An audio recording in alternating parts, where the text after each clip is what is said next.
everyone, this is Jaclyn Krymowski with the Herd Book Ag Media, here to give you your Moving Iron Ag News update as we finish up this first week in February. Starting off with our political news this week, the United States Department of Agriculture recently announced a partnership hoping to ease the ongoing port congestion issues and restore some of the disrupted supply chain and shipping issues regarding the services to United States exports, especially when it comes to agriculture commodities.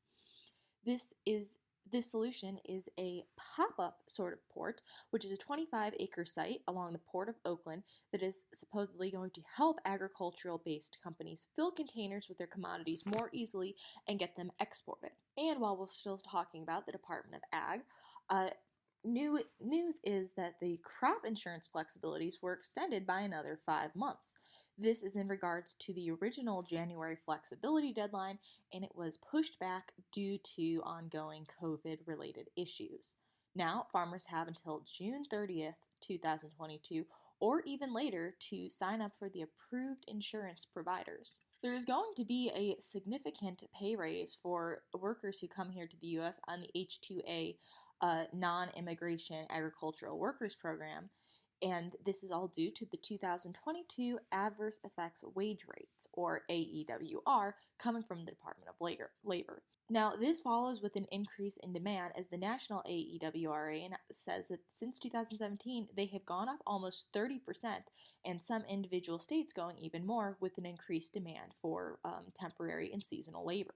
Last year, there were over 317,000 certified positions to be filled by H-2A workers, and that is up over 3 times from only 100,000 being certified back in 2013. And while, of course, higher wages come with higher demand, unfortunately, some farmers are concerned, and the National Council of Agriculture Employers president and CEO has noted that farmers can't necessarily pass on these higher expenses to their consumers.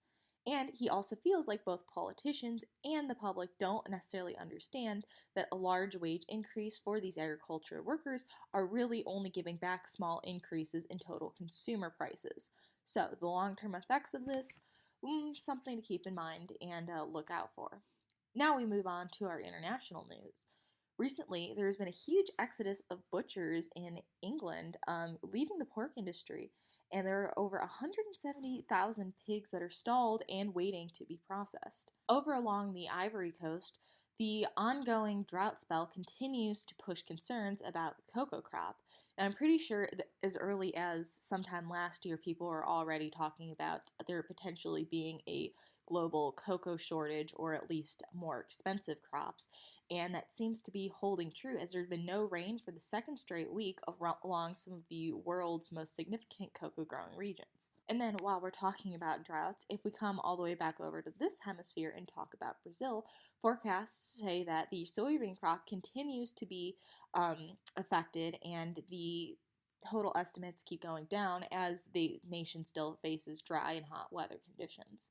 Now, moving on to our national news, there is some discussion in the dairy industry about changing the federal milk marketing order, which is a system that has been in place and divides different qualities and types of milk into 4 classes, and it's been pretty established since the 1930s.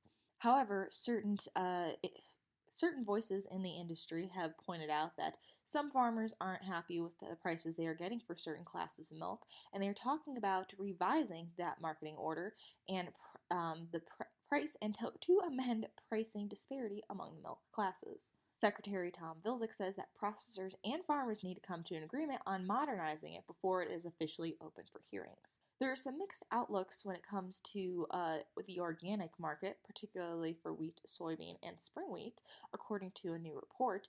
That say that the market data service and online trading platform Mercaris, which is the main source for organic and non-GMO certified commodities, they report that the domestic organic corn market finished very strong and even recovered from some of the issues they faced last year.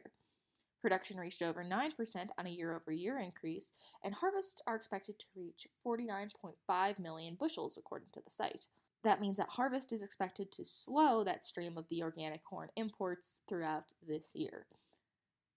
Now, that increase, though, could notably lower prices that farmers are expecting to get this summer. All right, that wraps you up for this week. I hope you guys stay warm this weekend. This Ag News Update is brought to you by the Herd Ag Media, serving all your agriculture, marketing, communication, and media needs. Find us on Facebook, Twitter, or our website, the-herdbook.com. Let me know you found out about me here on Moving Iron and get 20% off your first invoice.